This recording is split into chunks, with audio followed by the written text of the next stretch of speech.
మనకు సినిమాలలో ఏం చేస్తారు ఫైట్ డిష్‌మ్ డిష్‌మ్ అని ఫైట్ చేస్తారు కదా! వెనక ముందు చూడకుండా మనిషా కాదన్నట్టుగా కొట్టినట్టుగా ఉంటుంది. డిష్‌మ్ డిష్‌మ్ అని విలాసవంతంగా ఫైట్ ఎంటర్‌టైన్‌మెంట్ అనమాట. అలాగే డాన్స్‌లు హీరోయిన్ తోటి ఎగురుడు విలాసవంతంగా ఉంటుంది. ప్రతి సన్నివేశం విలాసవంతంగా ఉంటుంది కదా! ఆ! అట్లనే దాని వెనుక రీజన్ పెడతారు మళ్ళా. చిన్నగా రీజన్ పెడతారు. అంటే పెద్ద వెలుగు వెనుక చిన్న నీడలాగా చిన్న రీజన్ పెడతారు. ఓహ్! అప్పుడు విలాసం అనేది పెద్దగా ఉంటదనమాట. అప్పుడు అది ఎంటర్‌టైన్‌మెంట్ ఇస్తది. సరదానిస్తది. అందులో శ్రమ ఉండది. కలలు కనడం లాంటిదంట విలాసం అంటే. అట్లనమాట. అందులో కష్టం ఉండదు. కాబట్టి అలా పెడతారు. విలాసంగా పెట్టి ఫైటు, డాన్సు, ఎగురుడు, హీరోయిన్‌తోటి లవ్వు, రొమాన్సు, శృంగారము విలాసంగా పెట్టి రీజన్ అనేది చిన్నగా పెడతారంట. ఓహ్! అట్లుంటది. మీరు కూడా కంటెంట్ ఇలాగే చేయాల్సి ఉంటదనమాట. ఒక కంటెంట్‌ను తీసుకొని ఇలా విలాసవంతంగా చెప్పండి. చెప్పి వాస్తవాన్ని ఆ కంటెంట్‌ను రీజన్ అనేది చిన్నగా చూపెట్టండనమాట.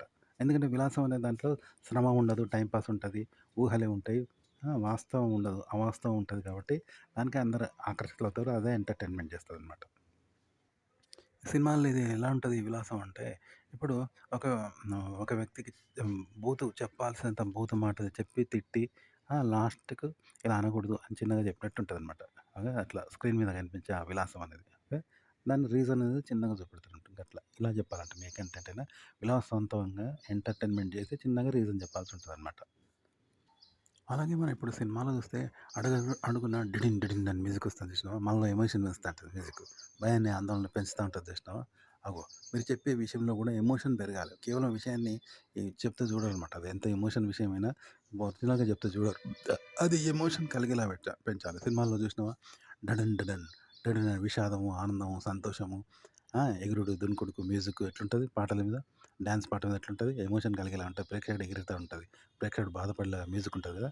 అది మీరు చెప్పడంలో ఈ ఎమోషన్ ఇవ్వాల్సి ఉంటదనమాట. ఈ ఎమోషన్ లేకుండా చెప్తే జనంలో ఎమోషన్ రాదు గుర్తుపెట్టుకోండి. ఇలా చెప్పడం అనేది చాలా అవసరం అనమాట. ఇప్పుడు సినిమాలలో మ్యూజిక్ లేకుంటే ఎంత మంచి సినిమానైనా చూస్తావా? ఎంత మంచి కథ అయినా చూస్తావా? చూడవు కదా! అగో అట్లనమాట. మీరు చెప్పే విధానంలో ఎమోషన్ కలిగిస్తూ చెప్పాలి. ఎదుటి వ్యక్తికి రేషం వచ్చే మాటలు మాట్లాడతాడు. ఎదుటి వ్యక్తికి సంతోషం కలిగించే మాట్లాడతాం చూసినావా? ఎదుటి వ్యక్తికి నవ్వొచ్చే మాటలు మాట్లాడతాం చూసినావా? బాధ అనిపించే మాటలు మాట్లాడతాం చూసినావా? మనం బాధపడతాం చూసినావా? మనం బాధపడితే ఎదుటి వ్యక్తి బాధపడతారు కదా! ఇలా ఎమోషన్ కలిగేలాగా చెప్పాలనమాట. అలా చెప్తేనే జనం చూస్తారనమాట. ఉత్కంఠ కలగాలి. ఫస్ట్ భయం. హీరోయిన్ పారిపోవడము, భయపడడము, ఏడవడము, దొంగలొచ్చి దొనకడము, కొట్టడము, ఆమె పారిపోవడం ఇదంతా ఎమోషన్ కలగాలంటే ఆ మ్యూజిక్ కూడా ఉంటది గదా! ఎనక మ్యూజిక్‌ది కూడా ఉంటది. కేవలం దృశ్యంతో కాకుండా. ఇగో ఇలా ఎఫెక్ట్ అనేది మీరు కలిగేలాగా చెప్పాల్సి ఉంటదనమాట. అలాగే ఇప్పుడు ఒక పాటలో మంచి మ్యూజిక్ ఉంటది. అద్భుతమైన సంగీతం ఉంటది. అద్భుతమైన గొంతు, రాగం ఉంటది. ఇవన్నీ ఉన్న తర్వాత వాడు పాట రాస్తే మనం వింటాం. పాడితే వింటాం. కానీ కేవలం మ్యూజికు, రాగము, పాట పాడేవాళ్ళు లేకుండా, మ్యూజిక్ లేకుండా కేవలం రచయిత రాసిన పాట వింటే మనం వింటామా? వినం గదా! అగో ఒక విషయాన్ని చెప్పే విధానం అనేది అంత ముఖ్యమనమాట. ఆ! అలాగే చెప్పే విధానం ఇప్పుడు మంచి మ్యూజిక్, మంచి ట్యూను, మంచి రాగము ఉన్నది. కానీ అందులో పాట లేదు. ఇవి లేకుంటే ఎవరు చూస్తారా? లిరిక్స్ లేకుండా ఉంటే ఆ రాగము, ఆ పాటల ఈ మీనింగ్ ఉండదు గదా! ఆ సంగీతంలో ఏముండదు గదా! లిరిక్స్ గూడా అంత ముఖ్యమంట. ఇలా జెప్పాలండి మీరు కంటెంట్ చెప్పడం అనేది. అంటే కంటెంట్ ఉండాలి. ఆ కంటెంట్‌ని ఇంట్రెస్ట్‌గా చెప్పడము ఉండాలి. ఇలా ఉండాలంటే క్రియేట్ చేయడమే ఇలా జేయాలంట చెప్పడమే. ఇప్పుడు మనం ఏజోలో అబద్ధాలు ఏదో చెప్తారు చూసినావా? అవి వినసొంపుగుంటాయి, ఆసక్తిగా ఉంటాయి. అవి గాని అవన్నీ వాళ్ళు కల్పించినయే. కొందరు అబద్ధాలు అవి ఇవి చెప్తాంటారు చూసినావా? కానీ అవి వినసొంపుగుంటాయి కదా! బయట ఫేక్ మాటలు మాట్లాడుతుంటారు కొందరు నోటికొచ్చినట్టు. కానీ అవన్నీ వినసొంపుగా ఉంటాయి చూసినావా? వెనకటోళ్ళు చెప్తుంటారు. ఓహ్! అట్లా మనం ఇంట్రెస్ట్‌గా చేయాలంటే ఫస్ట్ భయం చెప్పాలి, ఆందోళన చెప్పాలి. ఆ తర్వాత సంతోషం కలిగించాలి. ఉత్కంఠ కలిగిస్తూ చెప్పాలంటూ. అలా క్రియేట్ చేసుకొని అలా చెప్తేనే వింటారంట. ఇది ఇక్కడ. అంటే చెప్పేప్పుడే అలా చెప్పాల్సి ఉంటదనమాట. అంటే దాన్ని క్రియేట్ చేయడమే అలా క్రియేట్ జేయాలి. ఉత్కంఠ కలిగించాలి. చెప్పానుగా ఇప్పటిదాకా. మ్యూజిక్ డడిన్ డడిన్, డడిన్ డడిన్ టాన్ మ్యూజిక్ వత్తది చూసినావా? అట్లనట్టు. అలాగే పాటలో లిరిక్స్ ఉండాలి. కేవలం పాట ఉంటే మ్యూజిక్కు, రాగము అద్భుతంగా ఉంటే చూడరు. అందులో లిరిక్స్ ఉండాలి. మీనింగ్ ఉండాలి. అప్పుడే చూస్తారు కదా! కేవలం పాట ఉంటే చూడరు. అలాగే కేవలం మ్యూజిక్, లిరిక్స్ ఉంటే పాట లేకుంటే చూడరు. కేవలం పాట ఉండి మ్యూజిక్, లిరిక్స్, రాగము లేకుంటే ఎవరు చూడరు. ఆ 2 ఉండాలి. ఇలా చెప్పాలంట చెప్పడం. ఇప్పటిదాకా కంటెంట్ ఎలా చెప్పాలో చెప్పుకున్నాం గదా! ఎలా మార్చి చెప్పాలో, ఏ విధంగా జెప్పాలో.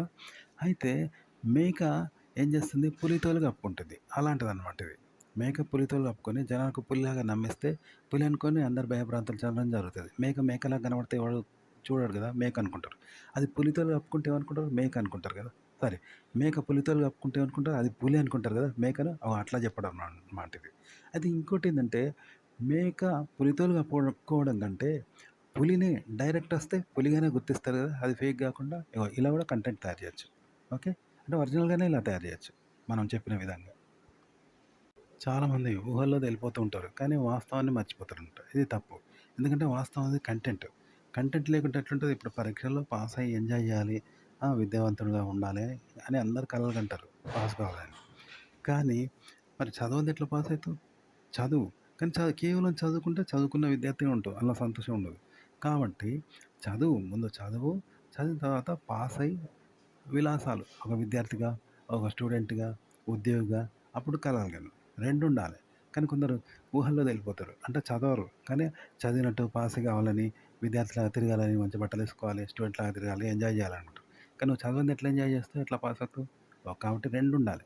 ఇట్లా కంటెంట్ అనేదున్ను ఇగో ఈ విలాసం అంటే పైకి కనిపించే దర్పం కనిపిస్తుంది. ఇప్పుడు చెప్పాను కదా! సినిమాలలో డిషుమ్ డిషుమ్ అని ఫైట్ చేస్తారు చూసినావా విలాసవంతంగా. ఎగురుడు, దూనుకుడు, ఫైటు అవన్నీ ఉంటాయి. దాని వెనుక కంటెంట్ ఉండాలి. ఆ కంటెంట్ ఉండి దాన్ని రీజన్‌గా చెప్పి ఈ విలాసం చూపెట్టాలి. డిషుమ్ డిషుమ్ డషుమ్ డిషుమ్ ఫైట్ చేసుడు, ఎగురుడు, దునుకుడు హీరోయిన్ తోటి అదిగా. అట్లా చేయాలంట. ఆ విధంగా చెప్పాలంట కంటెంట్. క్రియేట్ కూడా అలాగే చేయాల్సుంటది. కానీ కేవలం ఊహలతోటి విలాసం మాత్రమే సృష్టించాలి అంటే నడవదనమాట. ఒక కంటెంట్ ఎలా చేయాలంటే, ఇప్పుడు చెప్పాను గదా! ఒక సినిమాలో మ్యూజిక్ ఉంటది. ఆ! డడన్ డడన్ అని మనకు ఎక్స్‌టెన్షన్ కలిగిన మ్యూజిక్ ఉంటది. బాధప్పుడు విషాదం ఉంటది. సంతోషప్పుడు డిగ్ డిగ్ డిగ్ అని సౌండ్ వస్తది. ఇవన్నీ ఎమోషన్స్ వస్తాయి. మ్యూజిక్ లేకుండా సినిమా చూడలేం గదా! ఎంత మంచి సినిమా అయినా. అట్లనే ఒక పాటలో గూడా మ్యూజిక్ ఉంటది. అద్భుతమైన మ్యూజిక్ ఉంటది. సంగీతము సింగర్ పాడతాడు. మంచి వాయిసు, మంచి రాగం ఉంటది. మంచి పాట ఉంటది. లిరిక్స్ రాస్తారు. అయితే ఇవన్నీ తీసేద్దాం. మ్యూజిక్, పాట పాడడము, రాగము ఆ! ఆ మ్యూజిక్ తీసేద్దాం. తీసేస్తే కేవలం పాట మిగులుతది. ఆ పాటని ఎవరు వినరు. కాబట్టి మ్యూజిక్ ఇస్తారు, రాగం ఇస్తారు, పాడతారు. కానీ ఇవన్నీ తీసేసి కేవలం పాటనే పెడితే ఎట్లుంటది? ఆ పాటని ఎట్లా రాయాలంటే మళ్ళీ ఆ పాటలో కూడా అంతే. ఒక పాటలో లిరిక్స్ ఎలా రాయాలి? భావము, అర్థము, కొత్త రకంగా పాట సన్నివేశానికి తగ్గట్టు ఎలా చేయాలంటే మ్యూజిక్. మ్యూజిక్ ఎలా పెడతారు? రాగం ఎలా తీస్తాడు సింగరు? దానికి ట్యూన్ ఎలా పెడతాడు? అద్భుతంగా ఉంటది కదా! మంచి మ్యూజిక్ ఇస్తాడు. మంచి బాణీలు ఉంటాయి కదా! ఇచ్చి సింగర్ చక్కగా పాడతాడు. బాలసుబ్రహ్మణ్యం. అంత ఎవరు పాడలేరు కదా! అలా అన్నట్టు. పాట రాయడంలో కూడా ఇంత నైపుణ్యం ఉండాలి. రాయడంలో. ఇవన్నీ నైపుణ్యాలు రాయడంలో చూపెట్టాలి. అట్లా కంటెంట్ కూడా తయారు చేయాలి. అది కూడా గుర్తుపెట్టుకోండి. అలా చేస్తేనే వినే వాళ్ళకి ఇంట్రెస్ట్‌గా ఉంటది. అయితే ఒక కంటెంట్ ఎలా తయారు చేయాలంటే, ఇప్పుడు మనం ఒక వీడియోని షూట్ చేస్తాం. తిరుపతి, యాదగిరి ఎక్కడికో పోయి వీడియో షూట్ చేస్తాం. అక్కడ ఉన్నది కాబట్టి దాన్ని షూట్ చేస్తాం. కానీ అక్కడ లేనిది షూట్ చేయం కదా! మనం తిరుపతిని నిర్మించగలమా? మరో తిరుపతిని నిర్మించి షూట్ చేయగలమా? కానీ అట్లా చేయాలంట. ఒక పాట అనేది అలా చేయాలి. కేవలం ఎవరో రాసిన పాటలు మనం వింటాం గానీ, మనం పాటను రాయగలమా? రాస్తే ఎలా ఉంటది? అలా క్రియేట్ చేసి దాన్ని మళ్ళీ కెమెరాతో షూట్ చేస్తే ఎట్లుంటది? ఒక తిరుపతిని మనం సృష్టించి దాన్ని కెమెరాతో షూట్ చేస్తే ఎట్లుంటది? అద్భుతంగా చక్కగా మంచి ఫోటోగ్రాఫ్‌తో షూట్ చేసినాం. చేసి తిరుపతిని సృష్టించినాం అని చెప్పడం లేదు ఇక్కడ. అద్భుతంగా నేను ఫోటో తీసిన చూడు ఎంత తీసినా చూడు వీడియో తీస్తే అబ్బా! ఏం ఫోటోగ్రాఫర్ రా భయ్యా అని మనల్ని అంటారు. వీడియో మస్తు తీసినవురా అని గుర్తింపు పొందుతాను. ఆ నిర్మాతగా కాదు. ఆడ నిర్మించలే. వీడియోగ్రాఫర్‌గా గుర్తింపు పొందాం. పాట రాయడం అనేది అలాంటిదనమాట. ఒక కంటెంట్ అనేది మనమే నిర్మించుకొని చక్కగా సృష్టించి దాన్ని చెప్పాను కదా! మ్యూజిక్ కొడితే డడన్ డడన్ అని మ్యూజిక్ ఎట్లా వస్తదో, ఎమోషన్ అవుతదో అలా కంటెంట్‌లో కూడా అది చూపెట్టాలన్నట్టు. ఈ మ్యూజిక్, ఈ రాగం దాన్ని పాడే పాట కాకుండా కంటెంట్‌ను అలా చేయాలంట. డడన్ డడన్ మ్యూజిక్ వస్తే ఎమోషన్ ఎట్లా వస్తదో అలా సృష్టించాలంట కంటెంట్‌ని. సృష్టించి దాని సృష్టికర్తగా కాకుండా ఒక పాటను పాటగా రాసిన వాడిగా రాయాలి అంతే. అంటే ఇప్పుడు తిరుపతి ఉన్నది. దాన్ని ఉన్న తిరుపతిని షూట్ చేస్తాను. కానీ తిరుపతిని నిర్మించాం కదా! కానీ ఇక్కడ తిరుపతి లాంటిది ఒక కట్టడాన్ని నిర్మించి దాన్ని షూట్ చేయాలి.